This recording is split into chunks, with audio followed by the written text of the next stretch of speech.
Humas Polri sampaikan kebaruan terkait penangkapan karyawan BUMN terduga teroris di Bekasi. DE, pria berusia 28 tahun ditangkap di kawasan Bekasi Utara pada Senin, 14/8 siang. Saudara DE ini merupakan salah satu pendukung jaringan teroris ISIS yang aktif melakukan propaganda di media sosial, dengan memberikan motivasi untuk jihad, ujar Karopenmasdif Humas Polri Brigjen Pol Ahmad Ramadan, Selasa, tanggal 15 Agustus tahun 2023. Dari tangan pelaku, polisi juga menyita sejumlah senjata. Total ada 16 pucuk senjata dengan beragam jenis.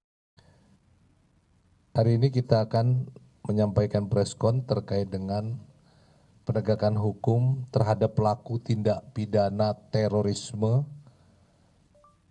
di wilayah Satgaswil DKI Jakarta. Jadi wilayahnya Bekasi tapi Satgaswil DKI Jakarta termasuk meliputi Bekasi. Kami telah sampaikan kemarin bahwa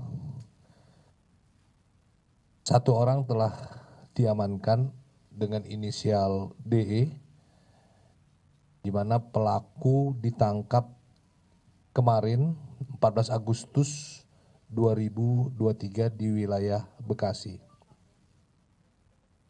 Telah kami sampaikan bahwa saudara DE ini merupakan salah satu pendukung jaringan teroris ISIS yang aktif melakukan propaganda di media sosial dengan memberikan motivasi untuk jihad melalui media sosial. Pelaku memposting di medsos berupa poster digital berisikan teks pembaruan bayat dalam bahasa Arab dan bahasa Indonesia kepada pemimpin ISIS. Kemudian juga pelaku memiliki senjata senjata yang di depan rekan-rekan ini, senjata api, baik senjata pabrik maupun senjata rakitan. Ada 16 pucuk senjata, 11 laras pendek dan 5 laras panjang Jadi saya ulangi, ada senjata yang rakitan dan ada yang senjata yang pabrik Kemudian selain 16 pucuk senjata, juga ada magazen, beberapa magazen dan amunisinya, amunisinya. Kemudian juga di situ ada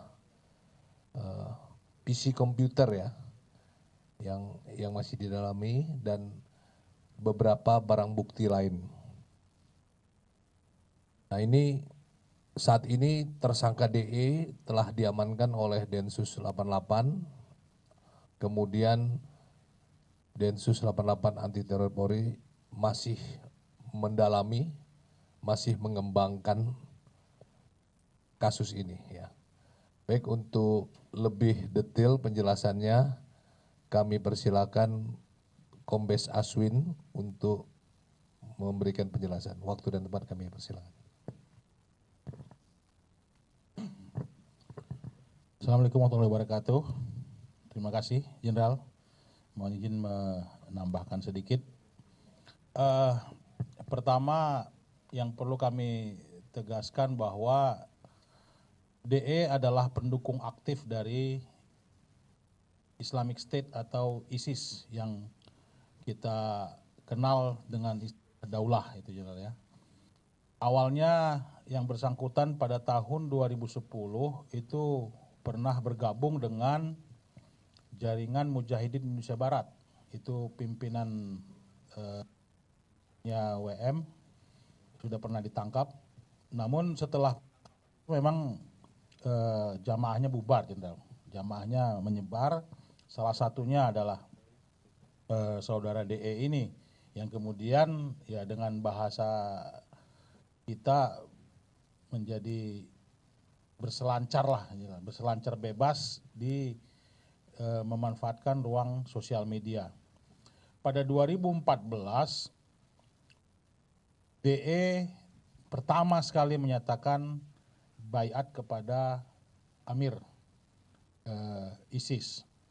Nah, dari situ mulai dia melakukan aktivitas-aktivitas persiapan-persiapan, Jenderal.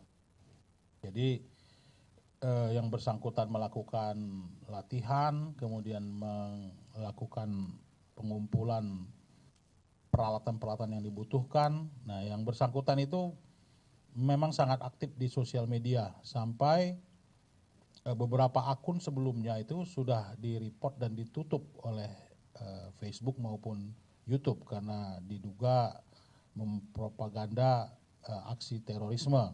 Namun yang bersangkutan seperti biasa yang lainnya berganti akun lagi, kemudian dia memposting lagi dan lebih privat belakangan ini. Sekitar 3 minggu ke belakang, ini puncaknya bahwa yang bersangkutan terlihat girohnya semakin tinggi dengan menyebarkan ajakan atau himbauan untuk amaliyah atau untuk melakukan aksi terorisme. Sehingga pesan-pesan itu disebarkan secara private menggunakan timer message, sehingga ketika sampai di si penerima itu dibuka dan langsung hilang dari server atau dari jaringan. Nah, ini sedang kita dalami postingan-postingannya atau private message itu dikirim ke siapa saja itu, Jenderal. Nah, kita kemudian mengamankan yang bersangkutan setelah memprofiling. Yang bersangkutan memiliki juga akun di marketplace ya, di salah satu akun penjualan online yang dikamuflasekan oleh yang bersangkutan penjualan diecast gitu ya, mainan militer yang berkaitan dengan perlengkapan. Ada gear, ada baju-baju taktikal, perlengkapan taktikal, kemudian ada lain termasuk senjata ini. Nah, dalam pemeriksaan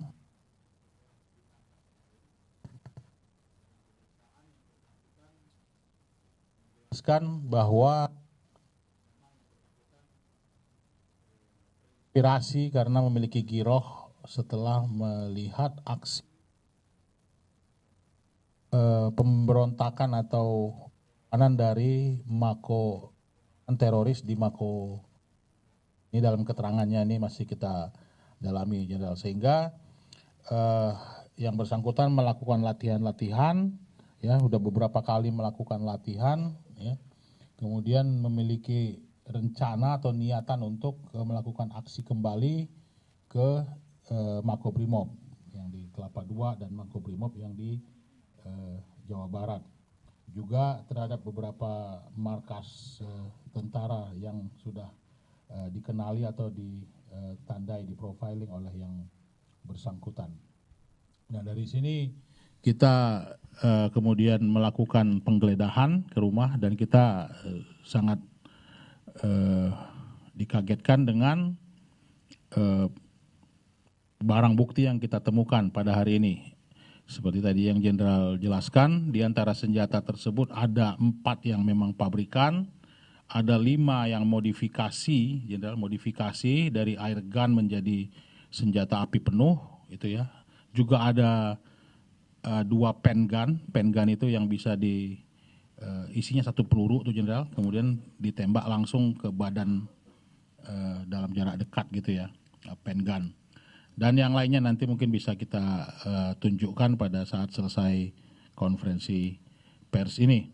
Ini sebelum kami akhir, kami ingin melakukan himbauan sedikit, Jenderal, ya, tentang kewaspadaan. Jadi rangkaian dari cerita ataupun kronologis si tersangka ini, sebagaimana tadi pertama dijelaskan oleh Jenderal dan yang kami tambahkan tadi, kita harus semakin meningkatkan kewaspadaan terhadap propaganda dan penyebaran konten radikal ini. Ya, jadi memang mereka masih terus berselancar di sini. Ini adalah seseorang yang tidak seutuhnya masuk dalam jaringan penuh, Jenderal, karena sudah bubar kemudian dia bermain sendiri dengan kemampuannya sendiri, kemudian mengumpulkan segini banyak bahan-bahan atau alat-alat yang akan digunakan untuk persiapan yang dipicu oleh ideologi radikal tersebut.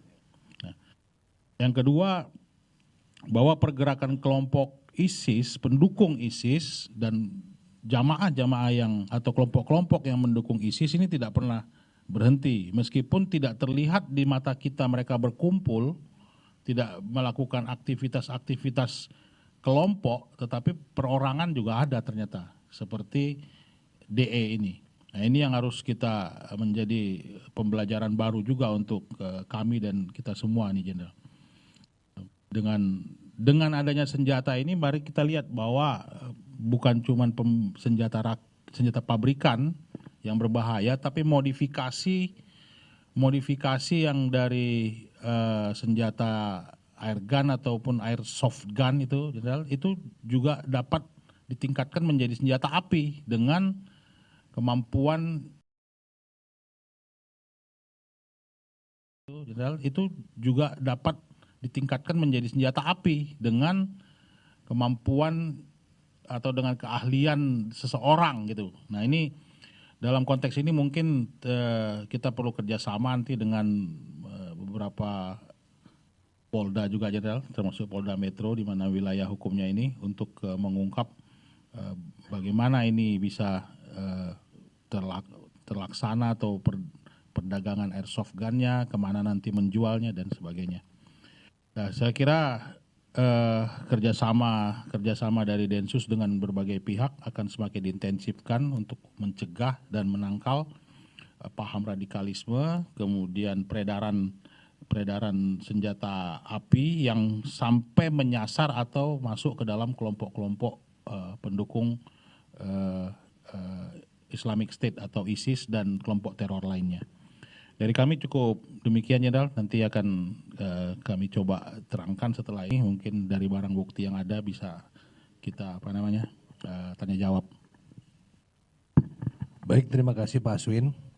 Tadi dijelaskan oleh Pak Aswin ya, bahwa kasus ini ditangani oleh Densus 88, tetapi juga tentu akan ada kerjasama dengan Polda Metro Jaya terkait dengan senjata api ya, karena ini ditangkapnya di wilayah hukum Polda Metro Jaya terkait asal-usul senjata api ini. Tadi dijelaskan bahwa senjata ini adalah sebagian senjata rakitan dan juga ada beberapa yang merupakan senjata pabrikan. Nah, tentu ketika kita bicara senjata pabrikan ini akan dilihat apakah senjata ini terdaftar legal atau ilegal. Jadi kalau dari senjata yang pabrikan yang terregister, ada nomor registernya, bila senjata ini legal maka akan tercatat di Polri ya. Tapi kalau dia ilegal tentu kita akan telusuri asal-usul dari mana senjata api ini berasal. Baik, ada pertanyaan dari teman-teman media?